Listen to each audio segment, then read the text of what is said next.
Tama ka? Saan ka punta? Pabordo na ako kasi sobrang hirap ang buhay dito. Ano? Bye-bye! Ano pa sa kaya sa Smiling? Sinuot ng lampinig sa kanding. Bye-bye! Dito kami kuya.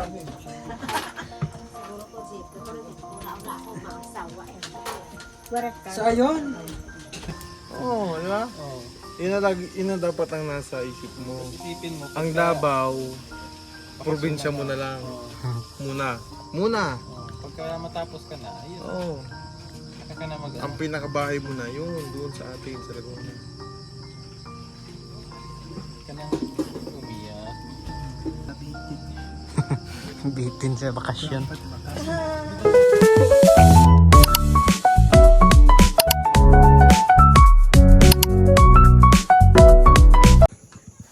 Hello po mga kababayan, magandang hapon po sa inyong lahat. So ngayong hapon naman po mga kababayan ay papunta po tayo ngayon doon sa PB House at meron po tayong ihatid doon mga kababayan. No? So tara, abangan nyo po doon sa taas at pupunta po tayo doon kina Mylene. Tara, samahan nyo po kami mga kababayan sa aming pupunta doon. Let's go!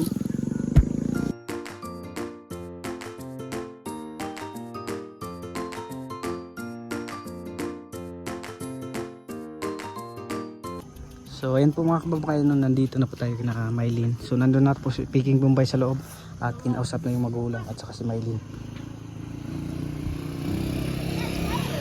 So ayan, nandun pala si Jeffrey. Puntahan natin.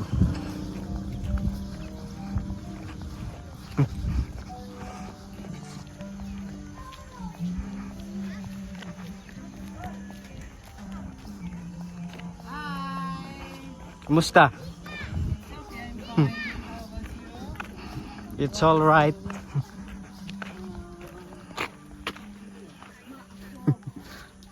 Mas lalong nag-blooming. Pogi? Oo. Hindi naman masyado pogi. Medyo lang ang forma. Aha. Hindi, basta anak ng Panginoon, pogi yan. Basta po. Okay lang. Okay lang. Kanina pa kayo doon? Opo, kanina lang mga mga 1 po. 1 PM. Dito na po kami. Nandun ba si Mylene? Po, Si Mylene nandun. dito po. Ay, nanap pa namin kuya. Nandito pala si Mylene. Kumakain pa si May- Mylene ng tuyo. May tindahan na pala si Mylene Di dito. naman ni Mylene, may tindahan pa eh. Damay. Anong ulam? Bulat. Bulat. Tuyo. Bulat. Nang sandak na ibagda eh. Ang kapahintoy kumampira sa anak kong. Paano man kasi iyakat ko ang Nasaan na si Peking Bombay? Nandun ba? Ano po? Peking Bombay, nasaan? Ito pa sa baso loob po. Ito po ng bahay. Oh, Tay. Bakit mag-hotdog na yan?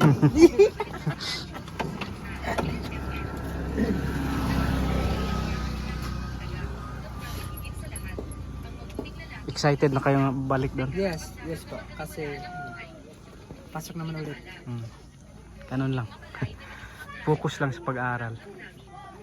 Opo, wala namang problema po. Tuloy-tuloy naman po yung grade ko. Wala namang problema. So,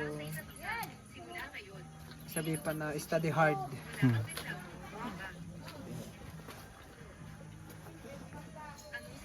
Medyo dito lamig-lamig eh. Malamig dito. Malamig dito eh. Kaya nga parang walang araw dito eh. Ngayon lang din. Hindi no. Pero minsan minsan din dito mainit. Kasi wala na kasi mga puno eh. Kaya nga eh. Medyo, alam mo mga kabayan. Dito po sa amin, dito sa Mindanao is, po, sobrang laki pong bundok.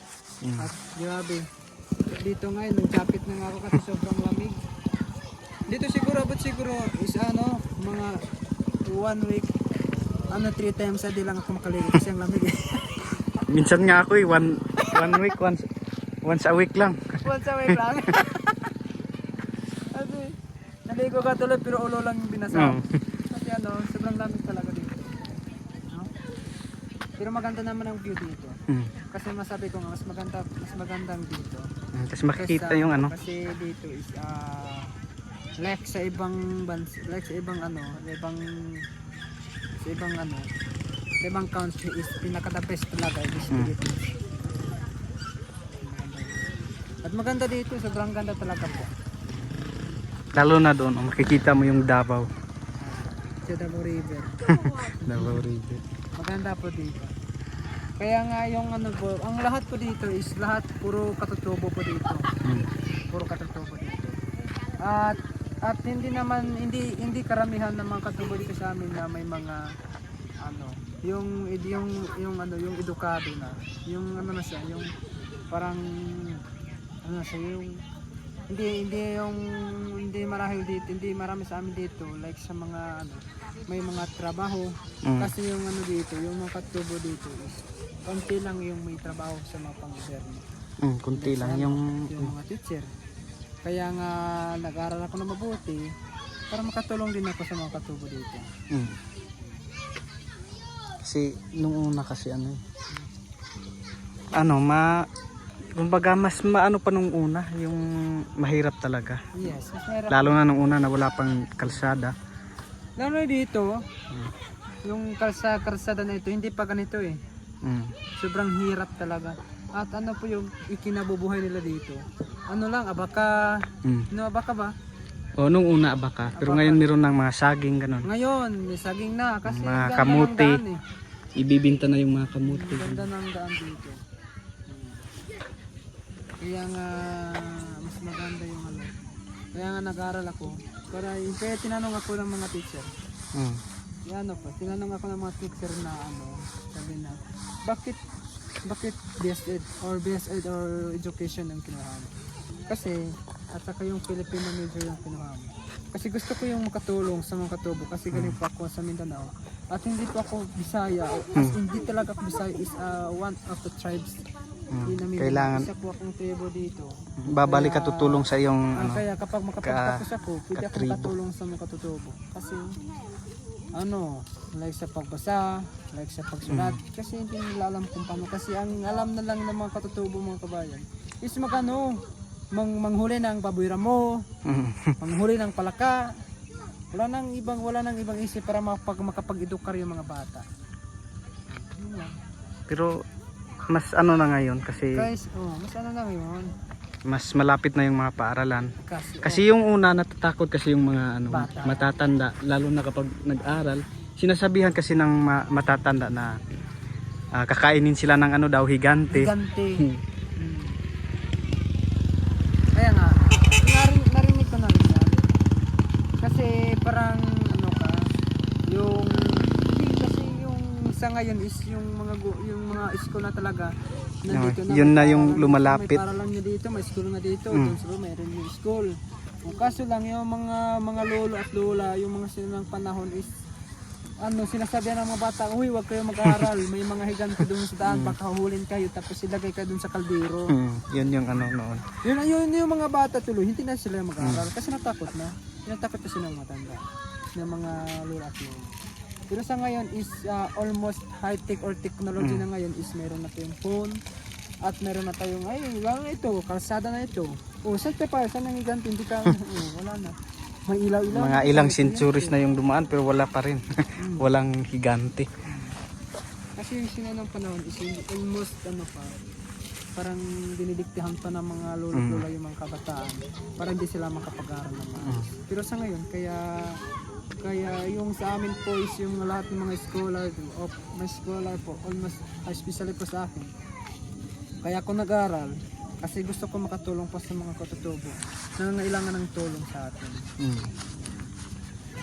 At saka, kaya yung mga bata yung dapat tulungan, paano magbasa, Kasi ngayon yung mga kabataan ngayon parang hindi na nung una ng mga 1990s ganon. Kasi yung mga bata nung 1990s or 2000 ganon, 2000 to 2005 is madali lang silang matuto. Madali lang matuto. Pero ngayon, iwan ko ba sa mga bata ngayon kasi Hindi ko na. kahit na mga grade na, grade 6 ganon, pero hindi pa rin Kasi na na kasi sa mga gadgets ganon. Na, sa technology. Kaya nga yung mga ibang bata like sa ibang mga at nakita ko lang yung sa mga Bisaya is yung hindi lang sa mga lahat ng mga yung ano is nakapag-edukar sila, nakapag-aral ng maayos kasi tinutulungan sila ng magulang. Hindi like sa atin ng sinanang panahon is tinatakot ng mga lolo't lola. Kaya hindi tayo makapag-aral. Pero sa ngayon is ano na high tech na po ngayon. Parang Kaya nakikita. yung mga teacher is alam mo yung mga kabayan ng teacher namin dito, mga Bisaya at hindi lang yung ano yung ibang yung mga teacher dito taga Davao, pumunta pala dito, mga 2 oras yung biyahe, 3 oras yung biyahe para makapunta lang dito, para makaturo lang or makapagturo lang sa mga bata. Ganon kahirap dito sa amin. Hanggang ngayon doon pa sa amin, taga Davao, taga Mati, taga Panabo, pumunta pa dito sa amin para makapagtulong lang sa mga kabayan namin sa mga Pero ngayong ano mga 2025, marami nang katutubo na ano. marami na mga katutubag. Tapos educational din yung ano nila. Mga Course. professional na yung iba, nakapagtapos ng pag-aaral. Kaya ganun din po ako. Kaya pero about sa mga grades ko pa sa school, sa first is wala namang problema. Hindi naman tayo Mabuti naman. bagsak. Tuloy-tuloy po yung grade natin. Buti kung ganon. Tuloy-tuloy, wala namang problema. At kasama ko rin sila Mylene doon. At hindi ako madalas hindi ako madalas yung makadalo sa kanila kasi sobrang busy ko talaga. Malayo ba sa inyo? Sa kanila? Malapit lang naman. Kasi yung pag-study, paglinis ng bahay, linis ng bahay, ganun yung trabaho. Ganun talaga. Kasi hindi ko sasayangin yung mga opportunity na binigay sa akin. Ganun talaga no, kasi kami nung una halos ako yung naghahanap kasi nung una ng paraan para makapag-aral ako. Kahit anong trabaho na yung pinuntahan ko doon sa Davao, pero hindi siguro will ni Lord no na ganun yung ano. Kaya Hindi siguro. pero hindi pa naman huli ang lahat. And magsikap Ngayon, lang. Ano namin bukas? Balik na naman tayo bukas ha? Kailan ba flight niyo? Gabi or Bukas, Laguna naman. gabi ba ang flight niyo? Di araw po. Oh. So kaya pala pinaano na kayo doon. Ano man na, babalik naman kayo. Tapos sabi po nila dito, mga babalik kami dito, yung nakapag-graduate na.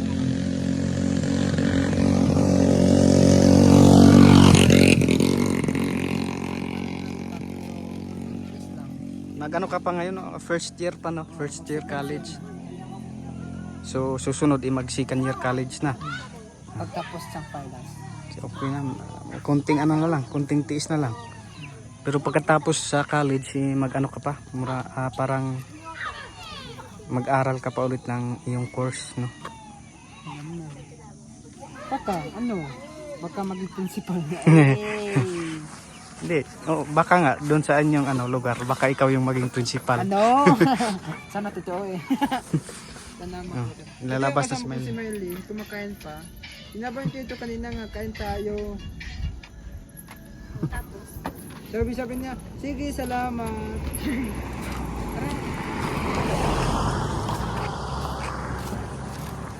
Same ba kayo ng flight bukas? Same kayo ng flight bukas?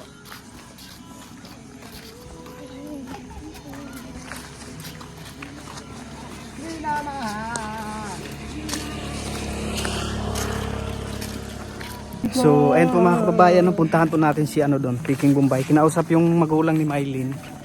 Baka iiyak na yun mamaya. Magpaalam ka na. Magpaalam ka na siya. Mga ilang taon ilang taon pa bago kayo ulit magkita. Balik ako ba? Ganun ka magpaalam. Ma! Uwi na ako!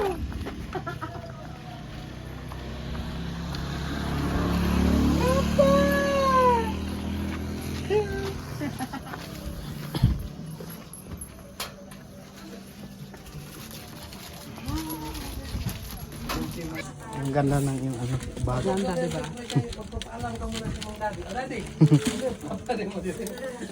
Magpaalam po muna sa imong daddy.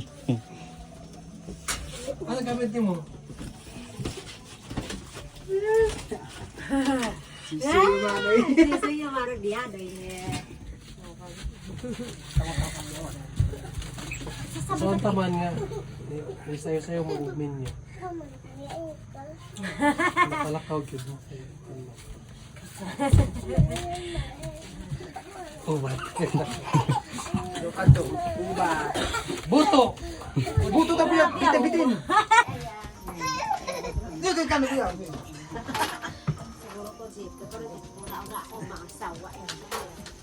So ayun. May ano na ako. So kailangan ko po ito sa school. So kailangan ko ito sa school. At sa yung banda ko. Banda. Akin yan. No! Huwag mo kong kalimutan as a president in the Philippines. Worrying for exclusivity. Oh, malin ata nga magsaril. Hindi ba sa Paano na to?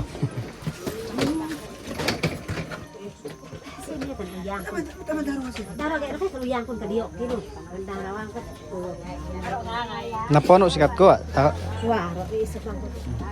Tinapol din ba? Tinapol. Para nanay. Mali.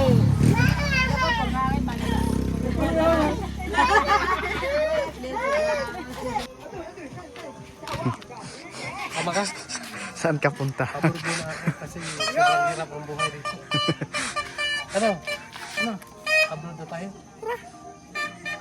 Saan ka? Saudi. Saudi? Ikaw. Kalon.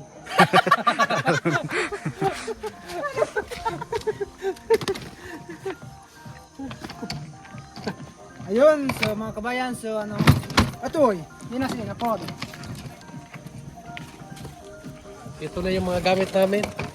Yun na, so mamasko po kami.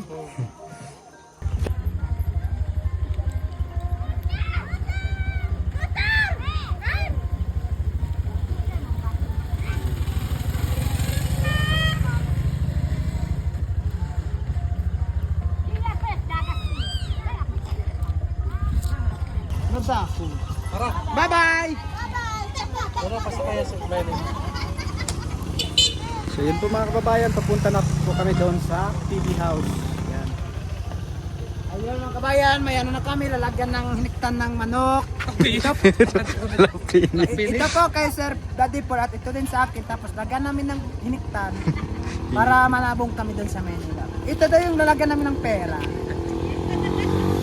Tara, let's go na, let's go. Langgam. Sakot ka pirit. Sinuot ng lamping si Candy. Bye-bye. Ginagat siya ng langgam ng lamping ng kinagat ng balad. So yan po mga kababayan, no? Kararating lang po namin. Sakit ang puwet ko. Sakit. Sakit ang puwet ko. Yan, sila Junjun lang pala yung tao dito. Grabe ka. Boseng, how are you? Are you okay? Are you okay? Yan, dala na po ni Marlene yung kanya. Have a nice day.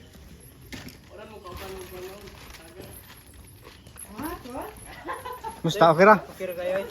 Mingaw man lagi. Si Hi, my friend. Nice to meet you.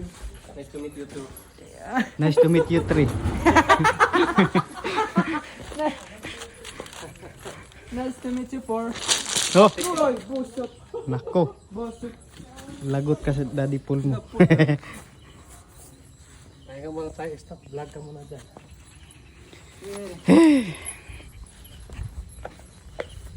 Yan, dito muna tayo sa ano, tambayan. Tambayan ng PB team. Yan.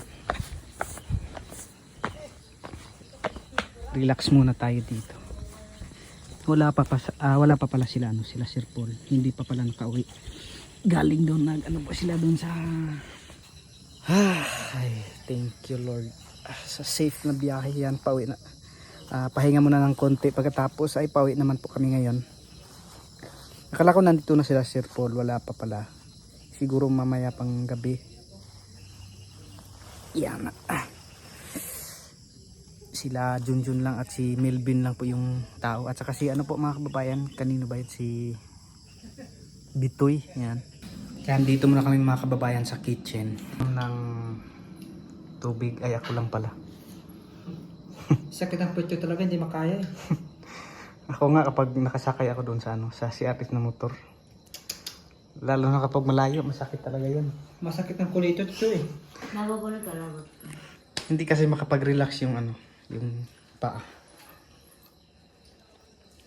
Tara, balik tayo. Gusto ko na bumalik eh. Mag-aral kayong mabuti doon. Kasi kunti na lang. Ano nang grade mo ngayon, May? Oh, ito.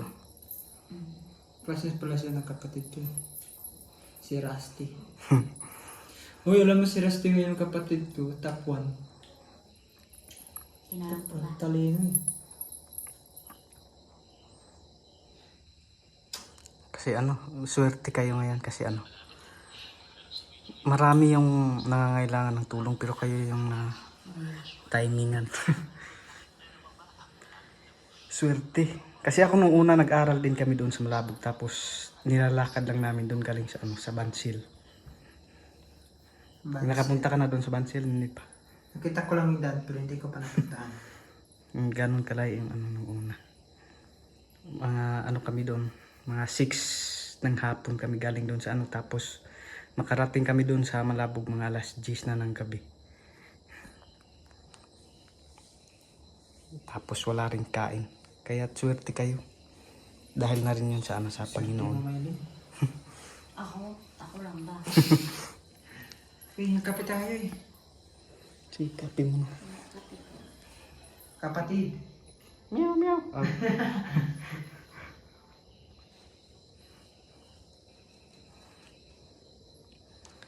Pahinga muna ng konti pagkatapos uuwi na naman.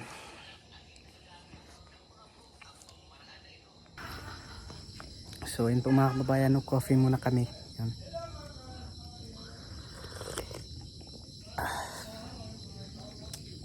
So dito muna tayo balik tayo dito sa tambayan mga kababayan. Mag coffee muna.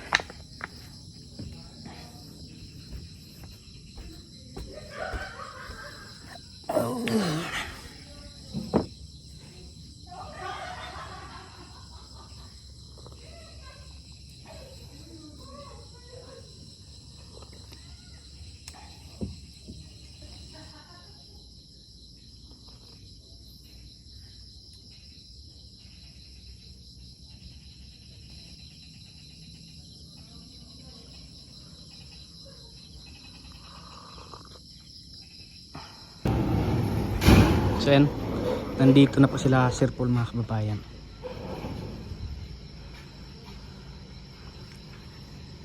Kararating lang po nila.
Good evening.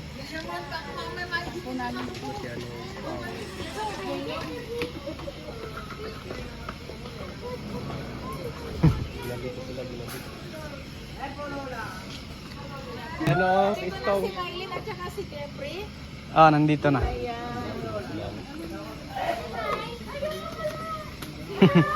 Good evening. Kamusta kayo dito? Hi na. Okay lang po. Good. Pero maganda. Oo, di ba? Oh. Yun na dapat ang nasa isip mo. Isipin mo. Ang Davao, probinsya mo na lang. Muna. Pagka matapos ka na, ayun. Oo. Saka na mag Ang pinakabahay mo na, yun, doon sa atin, sa Laguna. ka nang umiyak. Long. Sarap. Nabitin. Bitin sa bakasyon. Di ba sama siya? Nagpasarap namin. Buksan.